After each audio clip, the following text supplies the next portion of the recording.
Govindpura Kalwar road स्थित Prince residential senior secondary school में हाल ही में जयपुर प्लस न्यूज की टीम पहुंची।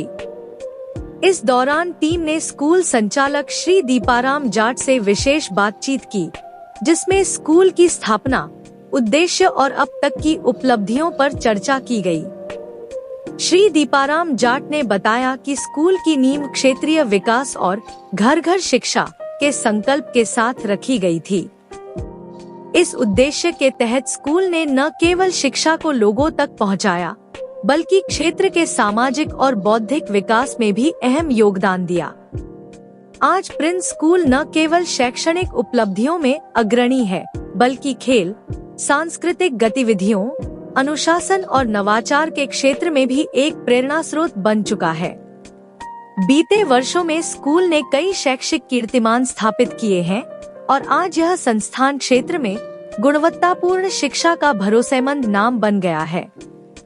प्रत्येक वर्ष 100% परीक्षा परिणाम के साथ यह स्कूल निरंतर प्रगति कर रहा है।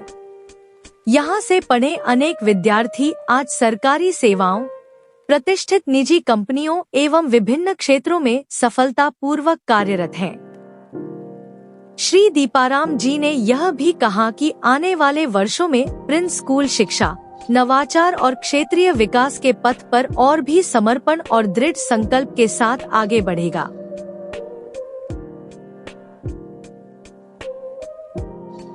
सर, आप बताएं कि स्कूल की स्थापना आपने कब की थी और किस विजन के साथ स्कूल स्टार्ट किया? सबसे पहले तो विद्यालय परिवार में जयपुर प्लस का स्वागत है और विद्यालय की स्थापना 2004-05 में हुई थी। पिछले 20 वर्षों से हम लगातार इस क्षेत्र में काम कर रहे हैं।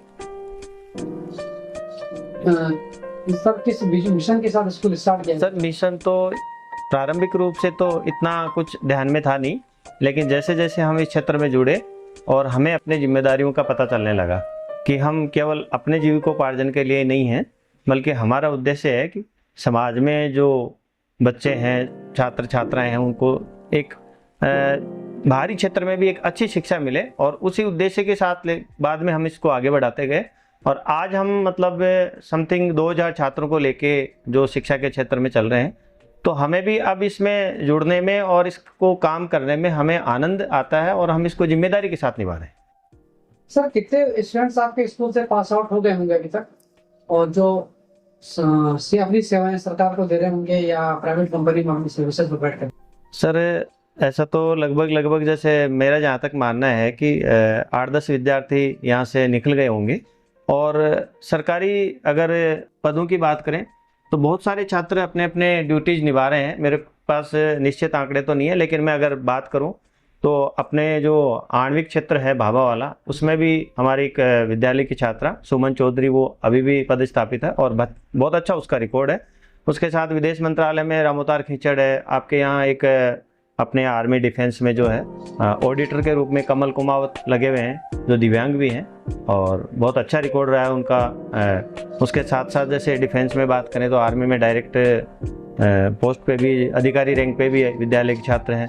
नीट में, जेईई में तो बहुत सारे छात्र हैं। अभी अगर मैं बात करूं, आने वाले समय में एक ऐसा दौर आ रहा है कि जो हमारे छात्र विद्यालय से जो नीट से सिलेक्टेड हैं, उनकी एक बड़ी टीम सरकारी सेवाओं में, मेडिकल सेवाओं में आने वाली है, जिनमें से कुछ छात्र आ भी चुके हैं और बहुत सारे छात्र अंतिम पायदान पे हैं, जिनका MBBS या हम बात करें PG वगैरह की क्लियर होने वाली है। तो बहुत अच्छा रिकॉर्ड रहा है। बाकी डिफेंस में, आर्मी में, पुलिस में, इसमें तो बहुत सारे छात्र हैं। अभी LDC में भी खूब सारे छात्र लगे।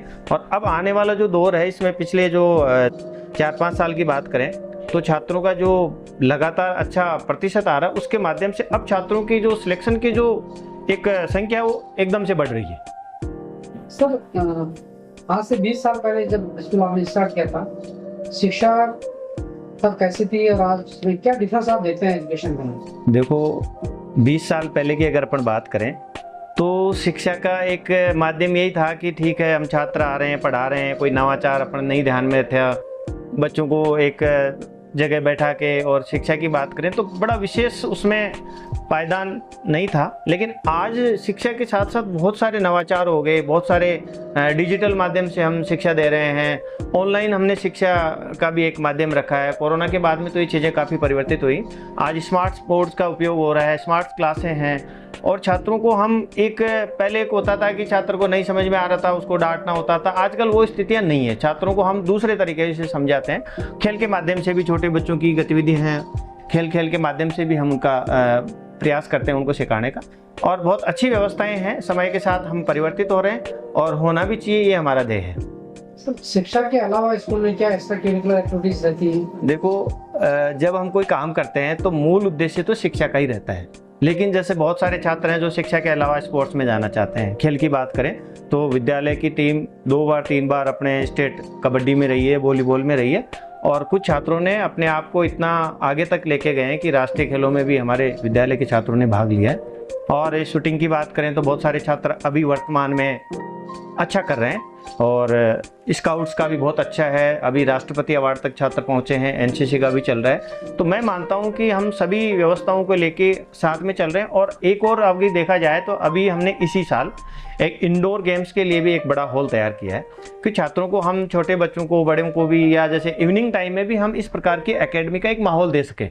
शिक्षा के साथ साथ हमें ये चीज़ें भी देखनी होती हैं, और बहुत अच्छा आप देखेंगे तो बहुत अच्छा एक इंडोर टाइप का हमने तैयार किया है, जो 60 बाई 100 का एक हॉल है और पूरा टिन शेडेड है, और उसमें 2 कोर्ट बैडमिंटन के हैं। और हम बात करें तो इस प्रकार का एक अच्छा तरीके से हम उसको वेल तरीके से तैयार करें, तो आने वाले समय में हम हर प्रकार से बच्चों को एक शिक्षा देने का प्रयास करते हैं, जिससे बच्चों का सर्वांगीण विकास। सर, डिजिटल का दौर है, जैसे आपने बताया डिजिटल का दौर है, तो क्या फैसिलिटीज आप स्टूडेंट्स के लिए प्रोवाइड करा पा रहे हैं? आजकल देखो, विशेष रूप से अपन ऑनलाइन भी शिक्षा देते हैं, और बच्चों को अगर मान लो बच्चा क्लास से वंचित रह गया तो वो उसको यूट्यूब के माध्यम से, ऑनलाइन क्लास के माध्यम से भी उसको देख सकता है। उसके साथ साथ स्मार्ट बोर्ड हैं और स्मार्ट क्लासें हैं, और इस प्रकार की हम व्यवस्थाएं बच्चों को जो आवश्यक है वो हम प्रोवाइड करवाते हैं। सर, पेरेंट्स के लिए कोई संदेश आप देना चाहेंगे बच्चों के संदर्भ में शिक्षा का?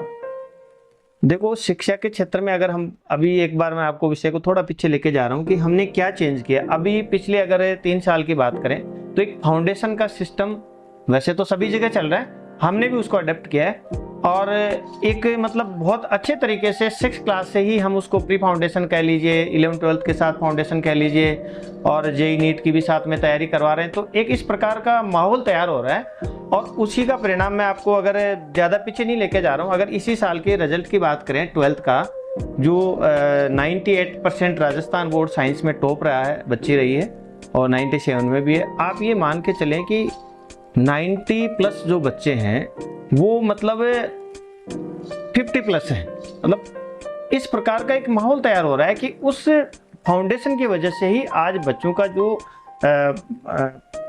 प्रतिशत जो है, अंक प्रतिशत वो बढ़ता जा रहा है, और ये हमारे लिए एक बहुत अच्छी चीज़ है, और पेरेंट्स के लिए भी, बच्चों के लिए भी, कि बेसिक चीज़ें उनकी क्लियर हो रही, और आने वाले समय में कंपटीशन के दौर में उस माध्यम से वो आगे बढ़ पाएंगे। सर, बोर्ड रिजल्ट्स किस तरह के रहते हैं स्कूल के अभी तक? सर, अगर मैं यही आपको बता रहा था कि इस बार का अगर रिजल्ट की बात करें तो 100% परिणाम है, और विद्यालय हमेशा लगातार 100% परिणाम दे रहा है। पहली बात तो ये कि हम जो कमजोर छात्र हैं उनको भी साथ लेके चल रहे हैं, और जो अच्छा कर सकते हैं उनको और आगे बढ़ाने का प्रयास कर रहे हैं। और लगातार छात्रों का जो प्रतिशत अंक है, विद्यालय का जो प्रतिशत है, अंकों की जो बढ़ोतरी है, छात्रों को लगातार मिल रही है। और इसके लिए आसपास के क्षेत्र में देखा जाए तो एक आवासीय विद्यालय भी है, इसमें छात्रावास की भी व्यवस्था है, जिसमें समथिंग राजस्थान के तो छात्र हैं, बाकी मेरे पास यूपी के भी, बिहार के भी छात्रावास में छात्र रहते हैं, और एक बहुत अच्छे माहौल के साथ रहते हैं। और यही कारण है कि लगातार, जैसे हम बिना किसी प्रचार माध्यम से, बिना किसी विशेष कहीं दूर दराज हम प्रचार करने नहीं जाते, फिर भी हमारे पास एक 100 बेड का हम बात करें छात्रावास है, तो लगभग फुल रहता है, और हम उसको अपने स्तर पे ही देखते हैं। बहुत अच्छी व्यवस्थाएं हम प्रयास करते हैं कि छात्रों को जब घर से यहाँ रह रहा है तो उसको सभी सुविधाएं मिले, और उसको माहौल भी घर जैसा मिले, कि उसको इस प्रकार की होम सिकनेस नहीं आए। सर, जिस तरह का आपका बोर्ड रिजल्ट है, किस तरह से तैयारी आप कराते हैं? मूल उद्देश्य रहता है कि हम छात्रों को सर्वांगीण विकास के साथ साथ उसकी मूल जो फाउंडेशन है उसकी नींव मजबूत हो, और उसका हमने जो मूल माध्यम लिया है वो है फाउंडेशन। और हमने 6 क्लास से ही इसको अडेप्ट किया है और अभी आने वाले समय में इसके और अच्छे परिणाम आएंगे। और उसके साथ साथ हमारा विद्यालय छात्रों को, जो कमज़ोर छात्र हैं उनको अतिरिक्त कक्षाएं भी देता है। उनको बिना किसी चार्जेज के अतिरिक्त कक्षाएं हम देते हैं कि छात्र अपने, कई बार पेरेंट्स, कामकाजी पेरेंट्स हैं, वो घर जाके नहीं देख सकते कि बच्चा क्या कर रहा है क्या नहीं है, तो हमारा एक दायित्व बनता है कि ऐसे पेरेंट्स से बात करके छात्रों को यहाँ रोक के उनको अलग से कक्षाएं देते हैं, उनकी जो आवश्यकताएं हैं, उनके डाउट्स हैं वो क्लियर करवाते हैं। यही माध्यम है कि छात्रों का प्रतिशत अच्छा रहे। सर अभी एडमिशन का टाइम है, क्या मैसेज आप पेरेंट्स को देना चाहेंगे स्कूलों के संदर्भ में? सर हमारा मैसेज तो यही रहेगा कि पेरेंट्स को हमेशा अपने छात्र का प्रवेश जिस विद्यालय में वो दिलवाना चाहते हैं उसको अच्छे से देख के दिलवाएं, क्योंकि बहुत सारे विद्यालय हैं और मैं समझता हूँ कि आरबीएसई, सीबीएसई, इतने सारे विद्यालय हो गए कि पेरेंट्स भी कई बार कंफ्यूज हो जाता है कि मैं इस विद्यालय में एडमिशन कराऊँ, यहाँ करवाऊँ।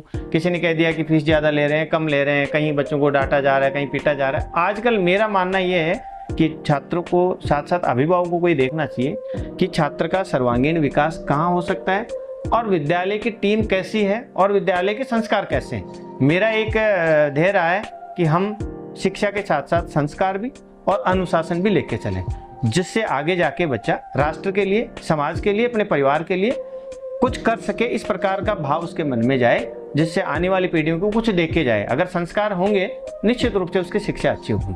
अगर शिक्षा अच्छी है, संस्कार नहीं है, तो शिक्षा भी मेरे हिसाब से ठीक नहीं है, बेकार है। इसलिए संस्कार साथ में चले और अनुशासन के साथ चलें। अगर किसी व्यक्ति का जीवन अनुशासित है तो निश्चित रूप से वो हर क्षेत्र में, किसी भी फील्ड में जाएगा, अपने आप को स्थापित करेगा और समाज, राष्ट्र के लिए अच्छा करेगा। ये मेरा मानना है।